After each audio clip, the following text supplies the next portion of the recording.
नमस्कार और the deep dive में आपका स्वागत है। आज हमारे हाथ एक बहुत ही दिलचस्प और पुराना मेडिकल लेख लगा है। ये ग्लोनोइन नाम के एक पदार्थ के बारे में है। ग्लोनोइन। हाँ, अब इसका जो रासायनिक नाम है वो थोड़ा डरावना लग सकता है, नाइट्रोग्लिसरीन। पर हम यहाँ कोई रसायन विज्ञान की क्लास में नहीं है। आज हम एक तरह से मेडिकल जासूस बनने वाले हैं।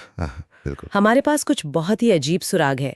एक ऐसा सिरदर्द जो सूरज के साथ चढ़ता और उतरता है, तकिए के धड़कने का एहसास, और सबसे बड़ा रहस्य, बाल कटवाने से किसी की तबीयत का बिगड़ जाना। बिल्कुल। ये सुराग किसी जासूसी उपन्यास से कम तो नहीं लगते, और इन्हें समझने के लिए हमें ये ध्यान रखना होगा कि ये लेख आज के जमाने का नहीं है। सही कहा। इसकी भाषा, इसकी सोच शायद 19वीं सदी की है, जब शरीर को एक मशीन की तरह नहीं बल्कि एक बेहद संवेदनशील वाद्य यंत्र की तरह देखा जाता था। वाह, क्या बात कही है। जिसकी कोई भी तार छेड़ने पर पूरा साज गूंज उठता था। बिल्कुल। तो आज हमारा मिशन है इन बिखरे हुए अजीब सुरागों को एक साथ जोड़कर उस इंसान की तस्वीर बनाना जिसके बारे में ये लेख बात कर रहा है। ये ग्लोनोइन वाला व्यक्ति आखिर है कौन? चलिए, सबसे पहले इसके ट्रिगर से ही शुरू करते हैं। वो कौन सी वजह है जो इस पूरी कहानी को शुरू करती हैं? तो देखिए, स्रोत में जो सूची दी गई है वो अपने आप में बहुत कुछ कहती है। इसमें मानसिक चीजें हैं, जैसे कोई बहुत ज्यादा उत्साह, डर या कोई सदमा। अच्छा। फिर शारीरिक चीजें भी हैं, जैसे कोई चोट लग जाना। ये तो समझ आता है। हाँ, ये तो फिर भी दायरे में लगता है। लेकिन फिर आती है वो बात जिस पर मैं तब से अटकी हुई हूँ, बाल कटवाना। हाँ। ये कैसे हो सकता है? स्रोत इसे बाकी ट्रिगर्स के साथ ऐसे लिखता है जैसे ये कोई आम बात हो। सही है। क्या ये कैंची की आवाज है या सिर पर हल्का सा खिंचाव?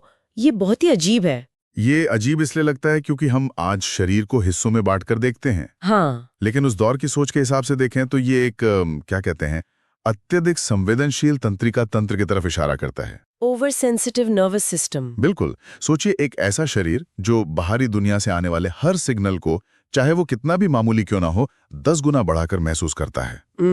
डर का सिग्नल, चोट का सिग्नल या फिर सिर की त्वचा पर कैंची के चलने का सिग्नल। अच्छा। इस नजरिए से बाल कटवाना भी शरीर के लिए एक घटना है, एक बाहरी हस्तक्षेप है। अच्छा, तो ये किसी एक वजह के बारे में नहीं बल्कि शरीर के प्रतिक्रिया करने के तरीके के बारे में है। हाँ। एक ऐसा शरीर जो हमेशा हाई अलर्ट पर रहता है। बिल्कुल।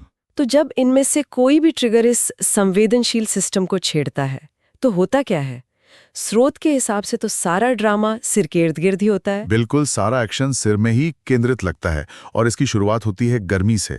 गर्मी से? हाँ। स्रोत कहता है कि ऐसे लोग अपने सिर के आसपास किसी भी तरह की गर्मी बर्दाश्त नहीं कर पाते, चाहे वो धूप हो, स्टोव की आंच हो या वो पुराने जमाने की गैस लाइट हो। अच्छा। उन्हें लगता है जैसे सिर पर कोई बोझ रखा है या सिर आग की तरह तप रहा है। और इसी से जुड़ा एक और बड़ा अजीब एहसास है जिसका जिक्र है ये महसूस होना कि सिर बहुत बड़ा हो गया है। हाँ। इतना बड़ा कि खोपड़ी छोटी पड़ गई हो।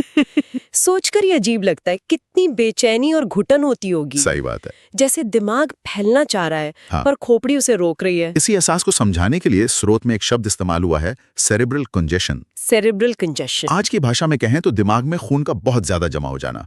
उस दौर में ये एक बहुत बड़ी अवधारणा थी। अच्छा। ये विचार के शरीर में खून का बहाव अनियंत्रित होकर किसी एक अंग की तरफ दौड़ पड़ता है, और यही वो एहसास है जिससे स्रोत खोपड़ी का छोटा पड़ जाना कह रहा है। दिमाग में खून के दबाव से ऐसा महसूस होता है जैसे सब कुछ फटने वाला है।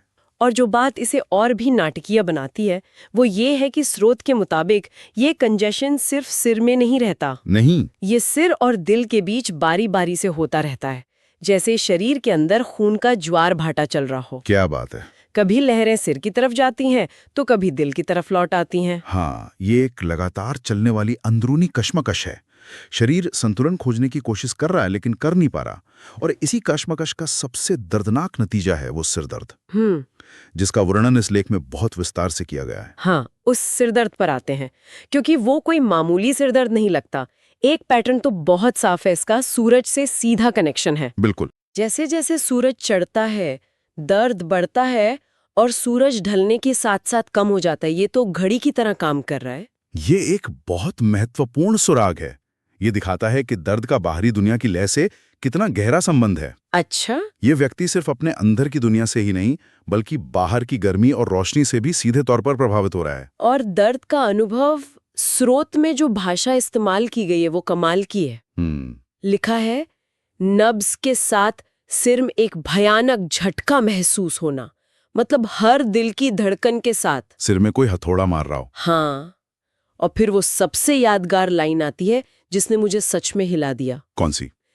लिखा है कि दर्द में व्यक्ति लेट भी नहीं सकता क्योंकि तकिया भी धड़कता हुआ महसूस होगा। जरा उस एहसास की कल्पना कीजिए। मैं तो कर भी नहीं सकती। दर्द इतना ज्यादा है कि वो सिर्फ आपके शरीर तक सीमित नहीं है, उसने आपके आसपास की दुनिया को भी अपनी चपेट में ले लिया है। जिस तकिए पर आप आराम के लिए सिर रखते हैं वही आपके दर्द का हिस्सा बनकर धड़कने लगता है। मतलब अपने दर्द से भागकर कहीं जा ही नहीं सकते? कहीं नहीं जा सकते। बिल्कुल, स्रोत इसी को आगे समझाता है। दिमाग बहुत बड़ा, भरा हुआ, फटने जैसा महसूस होता है। ऐसा लगता है जैसे खून ऊपर की ओर पंप किया जा रहा हो। बाप रे! हर कदम, हर झटके, हर सांस के साथ वो धमक महसूस होती है। ये उस सेरेब्रल कंजेशन का सीधा पल पल का अनुभव है। खून का हर उछाल सिर में एक दर्दनाक लहर की तरह आता है। तो अब तक की तस्वीर ये बन रही है, एक बेहद संवेदनशील इंसान, हाँ, जिसे गर्मी, रोशनी और जरा सा भी स्पर्श परेशान कर देता है और जिसकी वजह से उसके सिर में खून का तूफान आ जाता है जो एक भयानक धड़कते हुए सिरदर्द का रूप ले लेता है।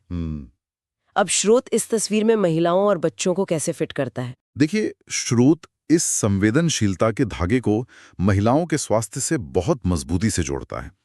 इसमें कहा गया है कि अगर किसी वजह से मासिक धर्म रुक जाए या दब जाए, अच्छा, तो उसकी जगह एक भयानक सिरदर्द शुरू हो सकता है।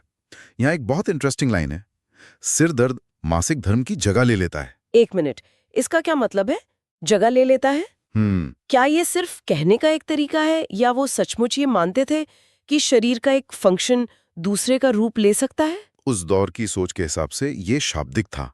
वो मानते थे कि शरीर में ऊर्जा का एक प्रवाह होता है। अच्छा। अगर वो प्रवाह अपने सामान्य रास्ते से नहीं निकल पाता, जैसे मासिक धर्म के जरिए, तो वो शरीर में कोई और रास्ता खोज लेता है। अरे वाह! इस मामले में वो सारी ऊर्जा सिर की तरफ जाकर एक भयानक सिरदर्द पैदा कर देती है।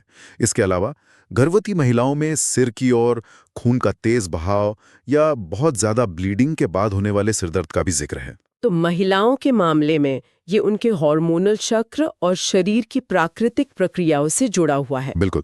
और बच्चों के बारे में क्या? बच्चों के मामले में भी यही सेरेब्रल कंजेशन वाली बात आती है। स्रोत कहता है कि इसकी वजह से बच्चों को ऐंठन या दौरे पड़ सकते हैं। दौरे? हाँ, खासकर जब उनके दांत निकल रहे हों। दांत निकलना भी शरीर के लिए एक तरह का तनाव है और इस संवेदनशील बच्चे का शरीर उस पर इस तरह से प्रतिक्रिया करता है। बच्चों से जुड़ा एक और अजीब उदाहरण है। लिखा है कि बच्चे अगर शाम को कोयले की जलती हुई आग के सामने बैठ जाएं या सो जाएं तो वो बीमार पड़ जाते हैं। हाँ, ये फिर से वही गर्मी वाली बात आ गई। हाँ, ये गर्मी और रोशनी के प्रति संवेदनशीलता का पैटर्न बार बार लौट कर आता है, चाहे वो सूरज हो, गैसलाइट हो या कोयले की आग। इस व्यक्ति के लिए गर्मी एक दुश्मन की तरह है। ये केंद्रीय विषय है। तो हमारे पास सिर है, धड़कन है और गर्मी है। क्या किरदार है? हमने शुरू में दिल और सिर के बीच उस ज्वार भाटे की बात की थी। दिल इस कहानी का दूसरा केंद्र है। स्रोत बताता है कि व्यक्ति को जोर जोर से धड़कन महसूस होती है। अच्छा। इतनी जोर से कि गले की नसें, जिन्हें कैरोटिड्स कहते हैं, वो भी फड़कती हुई दिखती हैं। दिल में एक भारीपन या दबाव महसूस होता है और फिर वही एहसास आता है कि खून पहले तेजी से दिल की ओर भागा और फिर वहां से पलटकर और भी ज्यादा तेजी से सिर की तरफ दौड़ गया। तो ये एक तरह का पेंडुलम है जो दिल और दिमाग के बीच लगातार घूम रहा है और शरीर को बेचैन किए हुए है। बिल्कुल सही।